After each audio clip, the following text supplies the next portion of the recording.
হরে কৃষ্ণ। আজ 15ই জুন 2025 ও 31শে জ্যৈষ্ঠ 1432 রবিবার। আজ আমি ভাগবতম পাঠ করছি ভাগবতমের চতুর্থ স্কন্দ প্রথম ভাগ, ত্রয়োদশ অধ্যায়, ধ্রুব মহারাজের বংশধরদের বর্ণনার শ্লোক 33 থেকে 43। নারায়ণ হে নারায়ণ ভবভয়হরণম নারায়ণ।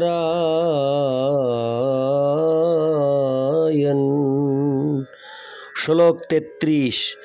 তথা স্বভাগো ধেয়ানি গ্রহীষ্যন্তি দিবৌকশ যজ্ঞ পুরুষ সাক্ষাৎপত্তায় হরির্বৃত।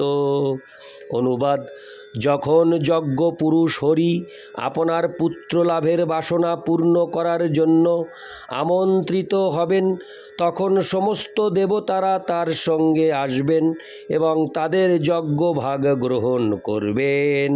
তাৎপর্য: যজ্ঞ অনুষ্ঠানের উদ্দেশ্য হচ্ছে সমস্ত যজ্ঞ ফলের ভোক্তা ভগবান বিষ্ণুর সন্তুষ্টি বিধান করা, এবং শ্রী বিষ্ণু যখন যজ্ঞস্থলে আসতে সম্মত হন তখন সমস্ত দেবতারা স্বাভাবিকভাবেই তাদের প্রভুর অনুগমন করেন এবং তাদের উদ্দেশ্যে নিবেদিত যজ্ঞভাগ গ্রহণ করেন। অর্থাৎ শ্রী বিষ্ণুর উদ্দেশ্যেই যজ্ঞ অনুষ্ঠান করা হয়, দেবতাদের উদ্দেশ্যে নয়। ইতি শ্লোক 33। শ্লোক 34। তাং স্তান কামান হরিদদ্দাজানো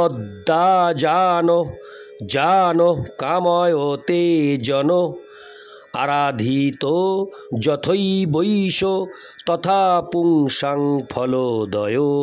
অনুবাদ: যজ্ঞকর্তা কর্মকাণ্ডের অন্তর্গত যে বাসনা নিয়ে ভগবানের পূজা করে তার সেই বাসনা পূর্ণ হয়। তাৎপর্য: ভগবদ্ গীতায় ভগবান বলেছেন যে উপাসক যে বাসনা নিয়ে তার উপাসনা করে সেই অনুসারে তিনি তার বাসনা চরিতার্থ করেন। ভগবান এই জগতের সমস্ত বদ্ধ জীবদের ইচ্ছা অনুসারে কর্ম করার পূর্ণ স্বাধীনতা দিয়েছেন, কিন্তু তার ভক্তদের তিনি বলেন যে এই প্রকার কর্ম না করে তার শরণাগত হওয়াই শ্রেয়স্কর, কারণ তিনি তার ভক্তের সমস্ত দায়িত্বভার গ্রহণ করবেন। ভক্ত এবং সকাম কর্মীর মধ্যে এই হচ্ছে পার্থক্য। সকাম কর্মী কেবল তার নিজের কর্মের ফল ভোগ করে, কিন্তু ভক্ত ভগবানের পরিচালনায় ভক্তিমার্গে উন্নতি সাধন করে। হরে কৃষ্ণ। সাধন করে তার জীবনের পরম লক্ষ্য, তার প্রকৃত আলয় ভগবত ধাম প্রাপ্ত হন। এই শ্লোকে কামান শব্দটি তাৎপর্যপূর্ণ, যার অর্থ হচ্ছে ইন্দ্রিয় তৃপ্তি সাধনের বাসনা। ভক্ত সমস্ত কামান থেকে মুক্ত, তিনি অন্যাভিলাষিতা শূন্য। ভগবদ্ ভক্ত ইন্দ্রিয় তৃপ্তি সাধনের সমস্ত বাসনা থেকে মুক্ত। তার একমাত্র লক্ষ্য হচ্ছে ভগবানের ইন্দ্রিয়ের তৃপ্তি সাধন করা। সেটি কর্মী এবং ভক্তের মধ্যে পার্থক্য। ইতি শ্লোক 34। শ্লোক 35।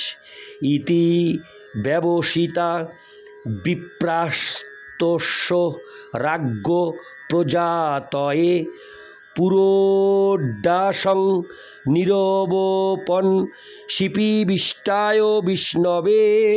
অনুবাদ: এইভাবে রাজা অঙ্গের পুত্র লাভের উদ্দেশ্যে, হরে কৃষ্ণ, এইভাবে রাজা অঙ্গের পুত্র লাভের উদ্দেশ্যে তার সমস্ত জীবের হৃদয়ে, হরে কৃষ্ণ, তারা সমস্ত জীবের হৃদয়ে অবস্থিত শ্রী বিষ্ণুর প্রতি আহুতি প্রদান করতে মনস্থ করেছিলেন। তাৎপর্য: যজ্ঞবিধি অনুসারে কখনো কখনো যজ্ঞস্থলে পশু বলি দেওয়া হয়। এই প্রকার বলি পশুবধের জন্য নয়। পক্ষান্তরে তাদের নতুন জীবন দান করার জন্য বৈদিক মন্ত্র যথাযথভাবে উচ্চারিত হয়েছে কিনা তা পরীক্ষা করার জন্য যজ্ঞে পশু বলি দেওয়া হতো। কখনো কখনো গবেষণাগারে ছোট ছোট পশুদের উপর ঔষধের প্রভাব পরীক্ষা করা হয় এবং তার ফলে পশুদের মৃত্যু হয়। ওষুধের গবেষণাগারে এই সমস্ত পশুরা পুনরুজ্জীবিত হয় না, কিন্তু যজ্ঞস্থলে যখন পশু বলি দেওয়া হতো তখন বৈদিক মন্ত্রশক্তির প্রভাবে তাদের পুনরুজ্জীবিত করা হতো। এই শ্লোকে শিপিবিষ্টায় শব্দটি ব্যবহৃত হয়েছে। শিপি শব্দটির অর্থ যজ্ঞাগ্নির শিখা।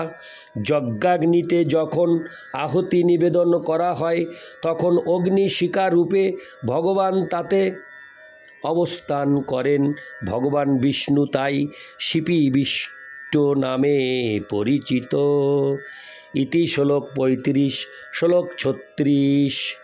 তস্মাৎ পুরুষ উস্তৌ হেমো মাল্য মলাম্বর হিরণ্যয়েন পাত্রেণ সিদ্ধমাদায় পায়সম।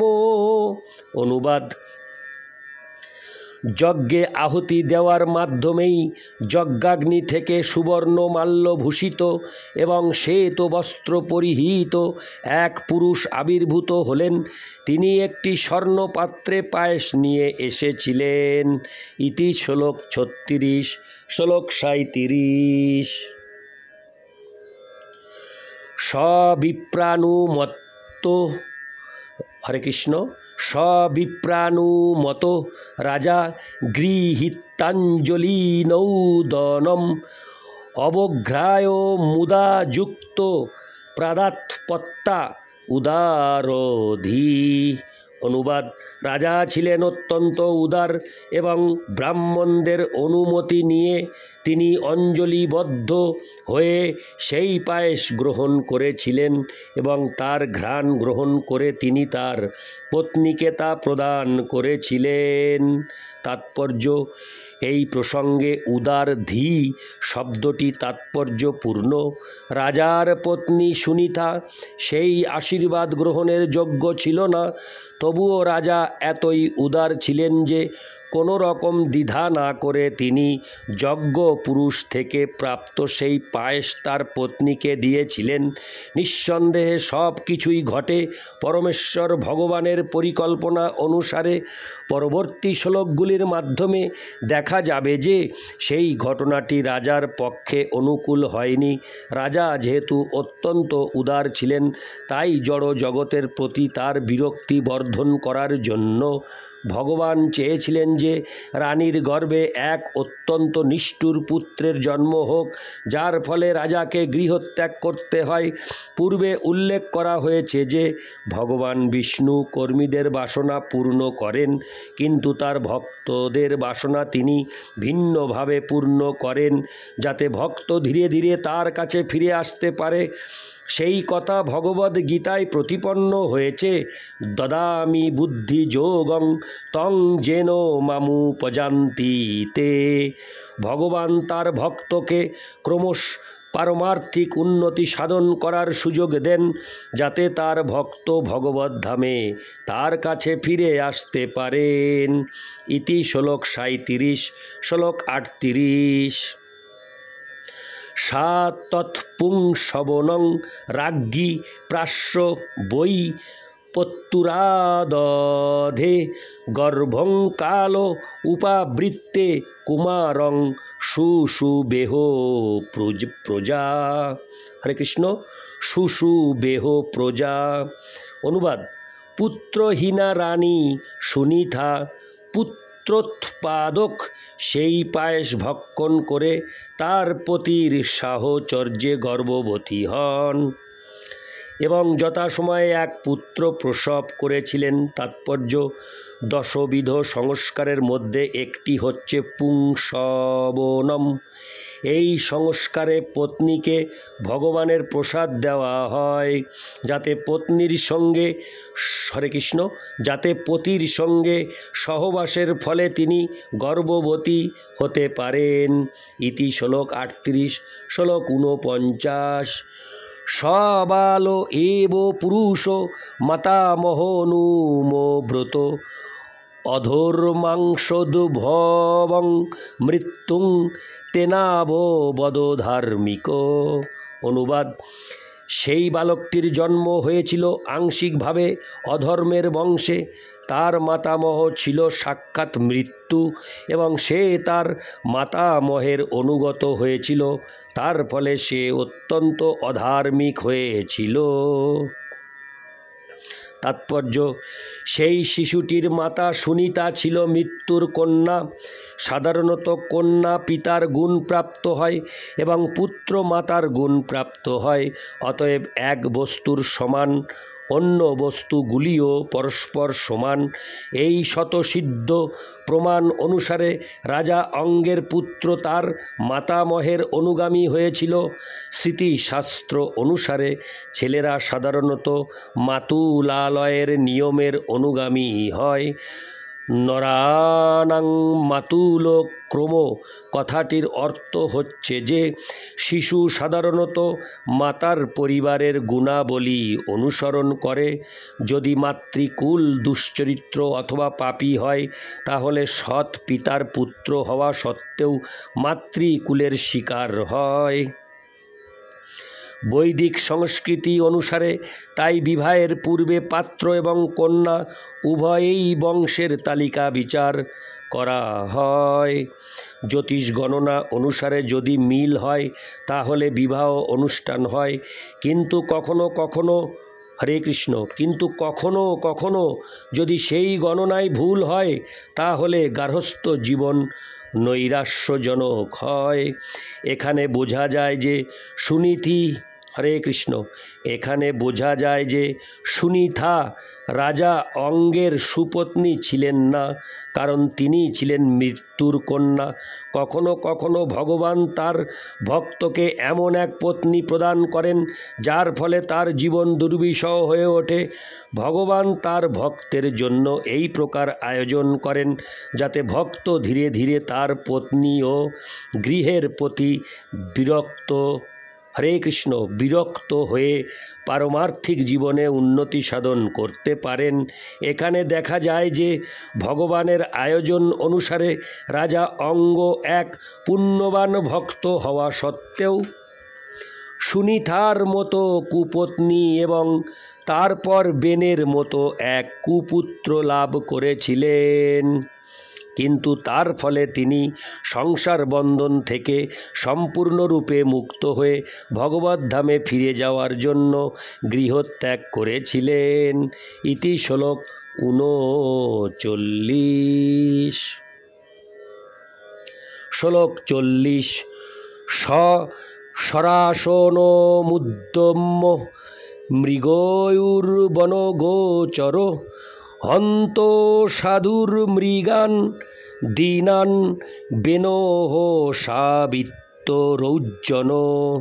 অনুবাদ: সেই নিষ্ঠুর বালক ধনুর্বাণ নিয়ে বনে গিয়ে অকারণে নিরীহ হরিণদের বধ করত। তাকে আসতে দেখা মাত্রই পুরোজনেরা চিৎকার করত, নিষ্ঠুর বেন আসছে, নিষ্ঠুর বেন আসছে। তাৎপর্য: ক্ষত্রিয়দের জন্য মৃগয়া অনুমোদন করা হয়েছে বধ করার কৌশল শেখার জন্য, আহারের জন্য অথবা অন্য কোনো উদ্দেশ্যে পশুবধ করার জন্য নয়। ক্ষত্রিয় রাজাদের কখনো কখনো অপরাধীর মাথা ছেদন করতে হতো, সেই জন্য ক্ষত্রিয়দের বনে শিকার করার অনুমতি ছিল, যেহেতু রাজা অঙ্গের পুত্র বেনের জন্ম হয়েছিল এক কুমাতার গর্ভে, তাই সে ছিল অত্যন্ত নিষ্ঠুর এবং সে বনে গিয়ে অনর্থক পশু হত্যা করত। তার উপস্থিতিতে সকলেই অত্যন্ত ভীত হতো এবং তারা চিৎকার করে বলতো, বেন আসছে, বেন আসছে। এইভাবে জীবনের শুরু থেকেই সে প্রজাদের কাছে অত্যন্ত ভয়ঙ্কর ছিল। ইতি শ্লোক 40। শ্লোক 41। আক্রীড়ে হরে কৃষ্ণ। শ্লোক 41। আক্রীড়ে ক্রিয়ত বালানো বয়স্যানতি দারুণ প্রসজ্জ নিরনুক্রোশ পশুমারমো মারয়ত। অনুবাদ: সেই বালক এত নিষ্ঠুর ছিল যে খেলার সময় সে তার সমবয়স্ক বালকদের পশুর মতো হত্যা করত। ইতি শ্লোক 41। শ্লোক 42।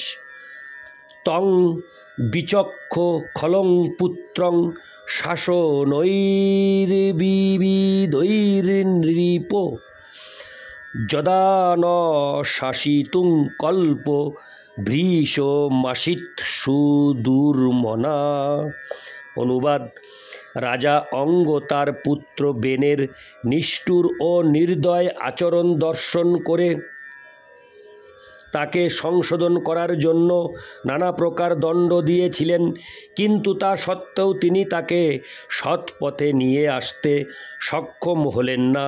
তার ফলে তিনি অত্যন্ত বিষণ্ণ হয়েছিলেন। ইতি শ্লোক 42। শ্লোক 43। প্রায়েণাভর্চিত দেব জেহ প্রজা গৃহ মেধিন কদোপত্যভৃতং দুঃখং যে ন বিন্দন্তি দুর্ভরম। অনুবাদ: রাজা মনে মনে ভাবলেন, যারা অপুত্রক তারা নিশ্চয়ই ভাগ্যবান। তারা অবশ্যই পূর্বজন্মে ভগবানের আরাধনা করেছিলেন, যার ফলে কুপুত্রের দ্বারা তাদের অসহ্য দুঃখ ভোগ করতে হয় না। ইতি শ্লোক 43। নারায়ণ হে নারায়ণ ভবভয়হরিণম নারায়ণ। হরে কৃষ্ণ।